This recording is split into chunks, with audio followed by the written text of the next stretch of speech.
What's going on, peeps? Real quick, I was just having a conversation with my wife, and from the conversation, a very important thought grew. And so I want to share with you because I believe it's going to be the key to a lot of people's freedom over the next season of transition. I truly believe God is taking people into new places.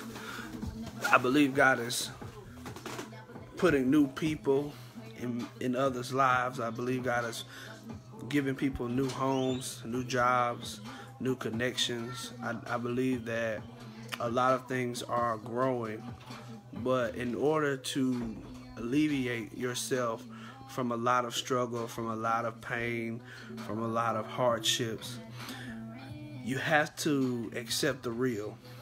So the importance of what I'm about to say comes from Matthew chapter 22 and verses 11 through 14.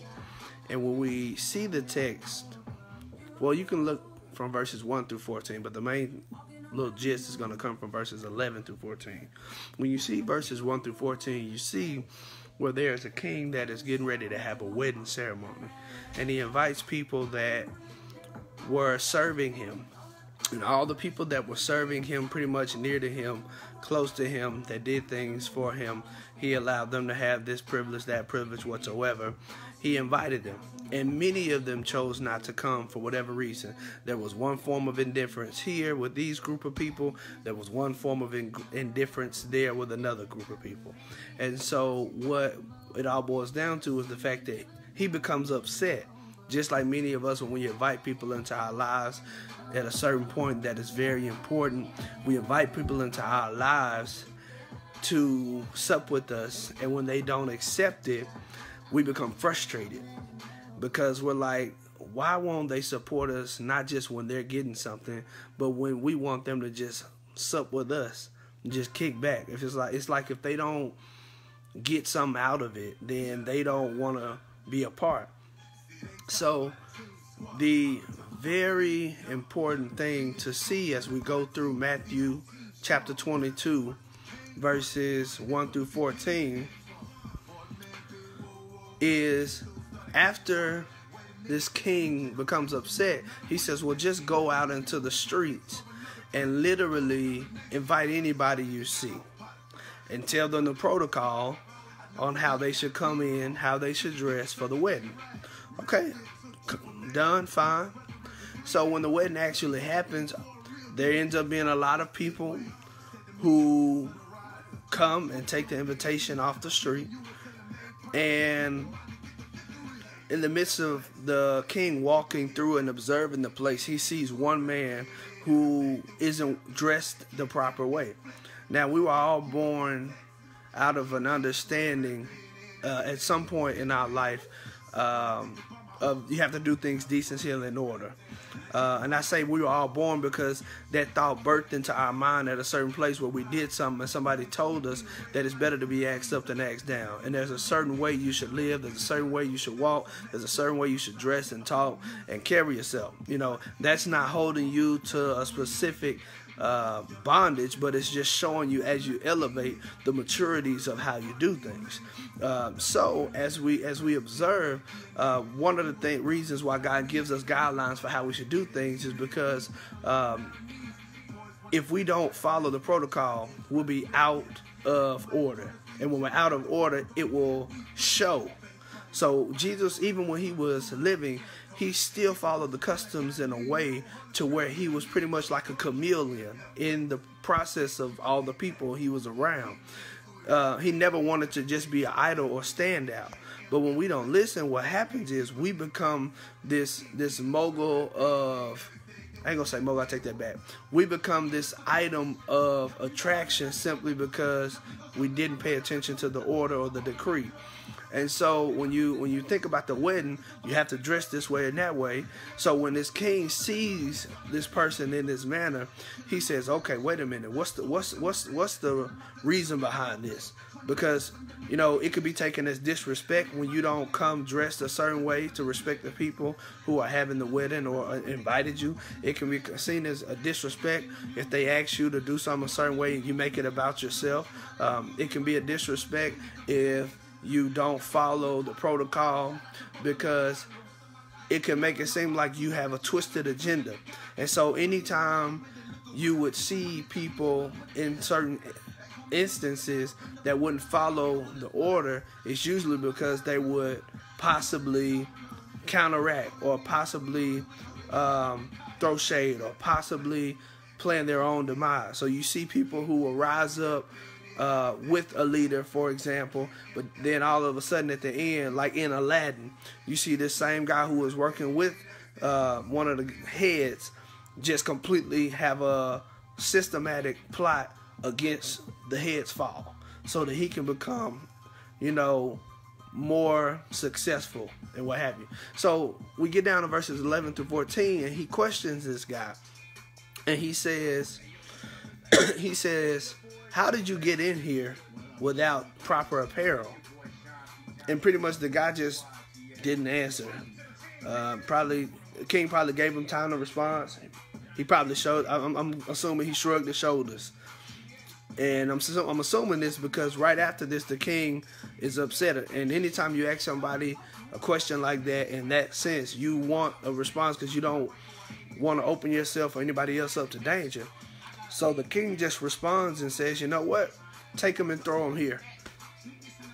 And he ended up being in a place where he wouldn't have been had he just opened his mouth and just followed the proper order of communicating and doing things the right way.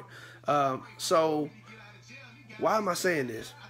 Well, in the same way the king had that authority, God has given me and you, people like us, authority to give X amount of time to distractions, to plots, to people who have an agenda.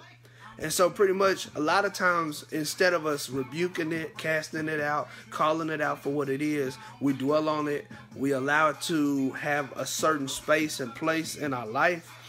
Instead of us saying, hey, listen, you got X amount of time before this happens. And it's not about a warning. It's just about there are different ways God tells us to deal with situations. So if you're having a conversation with somebody who's a con artist and you find out they're conning you, you usually will say, you got X amount of time before I cut this conversation off. You know, if somebody comes in your house and tries to rob you or your family, a lot of people who ain't there yet in God will probably have their thing pointed and say, you got X amount of time before this bullet come out of this gun. And so it's that spiritual sense where we got to get to a place, and I'm not condoning anything. I'm just using that as an example to help us realize that there are so many different ways right now that we have allowed too much to happen in our lives, too much conversation, too much gossip. And so what we got to start doing again, we got to get back to the place where we start telling these spirits that are not like God, that are within people, you have X amount of time to explain yourself or I'm cutting you off. You got X amount of time to show me the same love I show you or I'm cutting you off. You know, it's time out for any of us overkilling and overdoing, trying to be a part of other people's lives when clearly they have another agenda, when clearly they would rather spend their time here instead of focusing on you the way you're trying to focus on them. You know, a relationship, whether it's with the person that you're in covenant with, or whether it's a friendship. You know, and I say covenant, I mean marriage. You can have a relationship as a marriage, as a friend, as a sister, as a brother. And so one of the biggest things we got to realize is about these relationships is we have to understand that they should be mutual. One guy said recently, on a talk show that one thing that needs to stop happening is people chasing a specific type of people, a specific gender, because he felt like it creates a force instead of a mutual. So, you know, you think about a man, bam, it's not a relationship when it's done one-sided. So he was talking about, I'm not trying to go into detail, but he was talking about how when a man pursues a woman, we've gotten it mixed up and thinking we got to chase. Because he says one that finds, not one that chases. Because when you find, that's just like you could stumble upon something. You could stumble upon a new job, stumble upon a new house, stumble upon a new car. And so this guy was saying this, and it hit me now to the core where we realize a lot of times in relationships, what's going on, bro, is in relationships, we chase after people to be in our lives when they don't want to be. And so I'm speaking to this now because I want to release you from being at a place where you chase people to be your friend. You chase people to be your brother. You chase people to be your sister. You chase people to be your spiritual help. You chase people to be your daughter, your sister, you know what I'm saying? Even though you may have that authoritative position, you may be biologically, you may be spiritually given that authority, but if they don't allow you the room to actually be that in their lives, then you have to move on until they're ready to start. So I'm saying this because I want to release us from feeling like we got to succumb to the disrespect, the ignorance, the ignore button that people put on us. You know, so many of us, we put so much out. We have such a heart. And it's like we can go 100 plus 100 plus 100, 300% to pull people into our life. And then it's like every time we turn around, they're giving us 10. They're giving us, you know, a small portion of what we're giving to them. And it's like we find out, okay, well, if you're so connected to me and loving me the way that I love you as a brother, sister, whatever, then why is it that I'm always having to initiate this? Why is it that I'm always having to be the one that communicates this or that way? Yes, God wants you to be mature enough to be able to show people, but God doesn't want you to babysit and give people a way for them to continue to disrespect you. God wants you to, in the same way where when it comes to us, we got to give people whatever they want.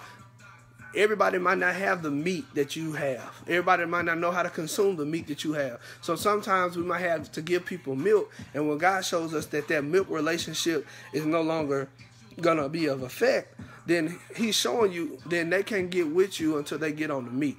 So I'm just trying to help us, and I just want to release this because my wife said this, and you know, she said it's so frustrating because you can be at a place where you're really trying to be effective, and it's like no matter what you do, you're trying to help, you try to be there, but then when you turn around and it's like you get a cold shoulder, or you don't get an explanation, or you don't get the respect, you know, instead of them giving you a respect of, you know, hey, how you doing? Regular conversation, respectful conversation, building up to whatever they may need or whatever. It's just, hey, this is, I need you right off the bat. You know, it's not a mutual, hey, how you doing? Da, da, da. It's just, hey, this, you do this, yada, yada, yada.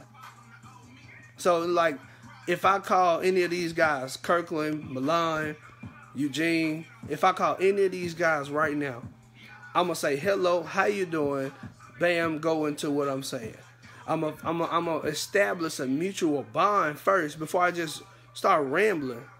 And so, just like he said, some people don't understand that what you carry, or they solely want what you carry. So they won't be straight up about the fact that the only reason why they're hanging with you is because them hanging with you gives them ideas to do stuff that they never would have done had they not been with you. They won't say that they're jealous of you, envious of you, or whatever it is on top of that. They just want to carry what you carry. They just want to benefit from it. So if I call any of these guys, once again, I'm going to have a protocol for how I address them. I'm not just going to call him after I feel like he owes me something. I'm not going to call him after I feel like, you know, I did something for him and he needs to repay me that. I'm not just going to call them right off the top of the hat and say, hey, yo, you got that? Like, no. And that's what a lot of people are getting now. Instead of people being mutual enough and respectful enough, what they do is the people that you getting ready to X out of your life, here are signs that you're gonna see. You're gonna be mutual with them, you're gonna be respectful, but they're not gonna communicate with you on everything that you're doing like you're doing them. Then they're not gonna give the explanation, or if they give an explanation, what's going to happen is that explanation is going to actually be an excuse, and it's not going to be valid. Then on top of giving an explanation and an excuse, you're going to still see those certain patterns where instead of them being able to be mutually understanding and change, they still have those same ways because that's how they feel. And like he said, genuine people, what you want, what did he say? Genuine people, see, regardless of genuine people, regardless of what you have or what you carry, they can say hi or what's up without an agenda. And I agree with that. So going into this next level, I'm going to just go straight off there. I'm releasing you to be with that person that can say hi or what's up without an agenda. Those are the people that you need to focus on in this next point of your life, because I truly believe that God is pulling you out of that place of being hurt, that place of being manipulated, mistreated, and abused.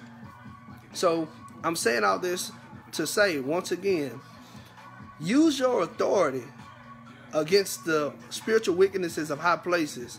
Pray for people, pray for God to save the body, but replace that wicked spirit with his spirit so they don't perish. But in the meantime, between time, use your authority